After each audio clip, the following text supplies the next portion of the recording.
Sveiki, gyvi mylėjai. Pakalbėsim apie kraupius įvykius ir apžvelgsim mūsų politikų reakcijas į tos kraupius įvykius. Tai, kurį žiūrite jau mane, matot vaizdo įrašą, turbūt greičiausiai turit prieėjimą prie internetą ir žinot, kad šeštadienį Izraelis kartu su JAV užpuolė Iraną. Paleido masės raketų, bandė išnaikinti visą absoliutišką vadovybę ir taip toliau, dalina pavyko, bet ne apie tai kalbėsim. Kas tenkiai, kur pataikė ir taip toliau. Aišku, buvo taikytasi į visus vadovybės Iraną gyvenamasias vietas, žuvo artimieji, žmonos, vaiką, anūką. Jeigu kalbėti apie ajatolą pašalinimą, tai ir dukra, ir anūka, ir visi kiti buvo nužudyti tiesiog vienu metu. Ir, tarkim, Irano prezidentą irgi namą buvo subombarduoti, galim uždėti vaizdą įrašą, matot, kas leikti ir kaip viskas vyks. Bet prezidentas ir gyvs, ajatola yra naus dabar paskirs laikiną ir taip toliau. Bet mes kalbėsim apie vieną įvykį. Būtent šeštadienį buvo bombarduota Irane buvo bombarduota vaikų mokykla, tai ir mergaičių mokykla.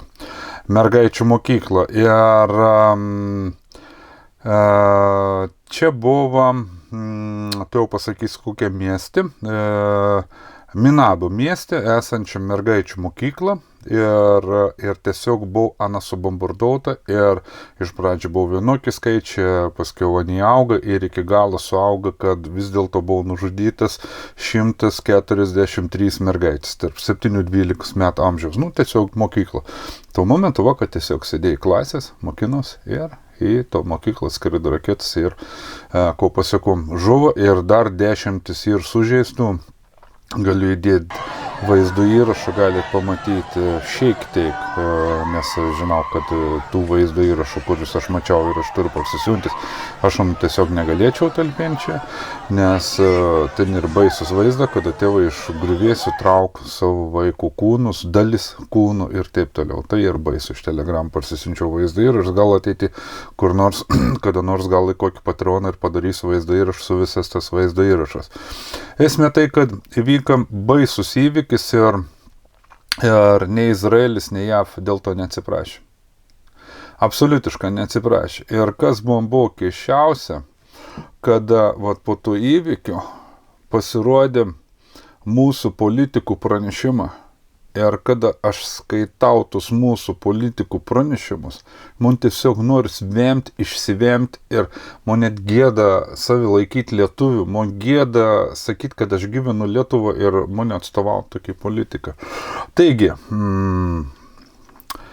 po vaikų nužudymų, prezidentas Gitanas Nausėda visiškai nepasmerkė, o Irano atsakomuosius raketinius veiksmus regione pabrėždamas, kad tokie išpuoliai yra nepriimtini ir didina įtampą.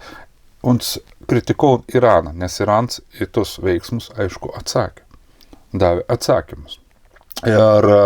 Ir Nausėda kritikau ne Izraelį ir JAV smūgius mokyklą, bet būtent Irano atsakomuosius veiksmus. Ir jis sako, kad tai ir nepriimtina. Aišku, mūsų Kęstutis Budrys, užsienio reikalų ministras, taip pat pažymėjo, kad Irano elgesys regione kelia grėsmę saugumui ir destabilizuoja situaciją. Inga Ruginienė ir ta pasisakė, savo komentarus akcentavo Inga, kad Irano režimo veiksmai kelia pavojų regiono stabilumui. Suprantat, šalis, nei puldinėjai, nei planavo užpulti ir taip toliau, kad yra užpulta šią dieną. Pirmieji užpuolė Izraelį su JAV ir Pol kritikuoti Iraną, kad jis tiesiog dabar duoda atsakomusius smūgius į tas teritorijas, iš kurių buvo leidžiamas raketas, tai aišku ir Dubajus, ir Doha, Arabų Emiratai Dubajus, Jungtinių Arabų Emiratai Dubajus, Doha, Katarą, Manamą, Bahreiną ir taip toliau, tiesiog ten, kur yra amerikiečių tas Panamos įlanka, kur yra amerikiečių bazių pristeigta, kaip sakau, tos visas JAV vasalins. Tai tam JAV vasalinų, kaip sakant, daug atgal ir Izraelio. Ir būtent mūsų politika smerka tus veiksmus, nes reiškia, iš Amerikos bazių, iš visų tų Dohų, Dubajų, Arabų Emiratų, Bahreinų gal apšaudyti Iraną, bet jeigu Iranas atgal duot smūgius ir tai ir jau nepriimtina yra. Bet man labiausiai nustebino ne Nausėda, ne Ruginienė, ne Budrys. Mes turim dar tokį proto bokštą Aurelijų Verygą. Tai dabar jums uždedu ekrano kopiją iš Aurelijaus Verygos Facebook įrašą. Pirmom minutėm, kada buvo susprogdinta ta mokykla, buvo ten pranešimų 30-40 ir augo iki 148 žuvusių vaiko, ne, tai ir mergaičių. Ir Delfi, aišku, tai ir LRT, ton informaciją pranešė.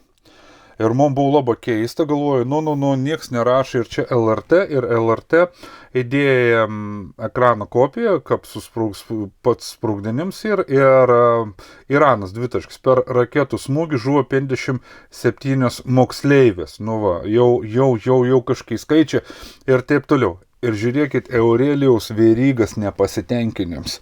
Ar teisingai suprantu, kad mūsų nacionalinis transliuotojas informacinį karą kariauti pasirinko Irano pusėje? Tai žiūrėk, jūs įsivaizduojat, ką nužudyti, susprogdinta mokykla, vaizdą įrašų pilna, BBC, Sky News, visas CNN, pilna, absoliutiška užsienio žiniasklaida priemonių Reuters ir taip toliau. Absoliutiška vis pasaulis surod, kaip ta mokykla susprogdinta, dalina kiti rodė ir tų su kūnų traukimu, su retušuotai ir taip toliau. Ir Veryga, įsivaizduojat, kur kartas, aš žinau, kartas, tikrai prasimuždavau sveiką prūtą trupiniuką pas Verygą, aš neskaičiau, aš ir nelaikiau, visišką tokių, idiotų. Bet po dabartinių įrašų, aišku, komentarą tai ne kokiai po Verygas įrašų, ten, žmonės, adekvatus, siunten, kur ir priklauso Veryga. Tai įsivaizduojat, Veryga, tokiam lygmenį mūsų politika. Ir mes vykdom tokią politiką, kada vyks toks didžiulis karas. Dabar, jeigu kalbėt apie to karo pasiekmes, jeigu mes dabar matyti to karą eskalaciją ir perauksi didesnį, nes. Po ajatola nužudimą ir mokyklos susprogdinimą Irano pareiškimą ir labai grėsmingi ir tai tos pareiškimus ir sakoma, kad atsakomasis smūgis bus toks, kokį dar nematė Izraelis ir JAV niekad per savo visą egzistencinį laiką. Tai pareiškimą ir tokiai. Tai Irano prezidentas Masudas išpuolį prieš mergaičių mokyklą apibūdino kaip barbarišką aktą, kuris niekada nebus ištrintas iš tautos atminties. Irano viceprezidentas Mohamedas Reza Arefas pavadino tai akivaizdžių karo nusikaltimų ir pažadėjo stiprų bei proporcingą atsaką ir taip toliau. Tai bus keršta, ne? Tai faktas, kad bus keršta. Įsivaizduokit dabar 148 nužudyti, ne kiek ir sužalota bus ir taip toliau, po tų sužalojimų, tai neaišku, kokia ta sveikata ir taip toliau, galbūt suluošinti visam gyvenim. Tai įsivaizduokit, aš kada žiūrėjau ton vaizdą įrašą, atvirą pasakysiu, akis buvo ašaras, kada motinas ten šaukė, klykia ir traukė savo vakų kūnus iš pogriuvėsių, ten, vaizdai baisus iš tikrųjų. Ir aš galvoju, kuo tai tėva jausų, Amerika, Izraelio, ani padarys bet ko. Čia užauginta, они gal savižučiais taip toliau apsiginklaus, granatom aniem sprogmenim gal apsidėti, они keršto akcijas ir taip toliau. Dabar, aišku, visam pasaulyje taip pat kyla nepasitenkinim banga Izraeliu ir Amerika. Tos pačios musulmoniškos visos šalis ir puldinėjams dabar JAV ambasadas, pilna vaizdą įrašų ir taip toliau yra, ne?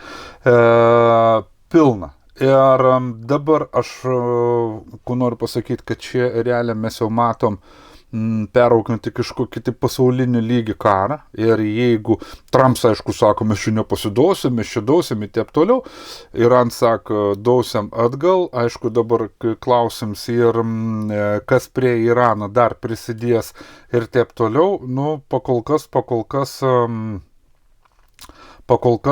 tokių šalių, kad būtų oficialus pareiškimą, kad prisidėt prie Irano ir taip toliau.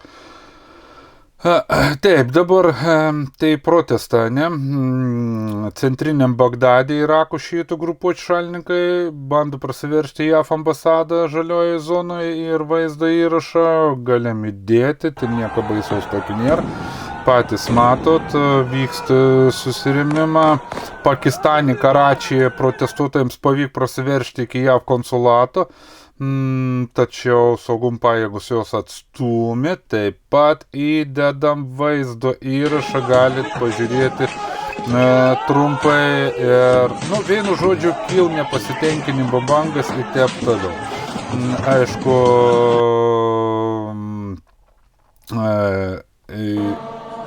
Teherane išėjo be galo daug žmonių gatvės pagerbti, atsisveikinti su nužudytu Chameniu, vadinkime, mano lyderiu ir taip toliau. Tai jeigu vis tai perauks į tokį neapykantas Amerikai, Izraeliu ir visam musulmonų pasaulyje didžiojo daly, nes pavyzdžiui, kada yra apšaudomas Katare, Dubajau, visas kitas tos karinės bazės, vaizdo įrašus matos, kad vietiniai gyventojai džiaugas. Įsivaizduojat, neįstau ten už kilometrų mat, kad sproginiai, neįstau visi šok džiaugas.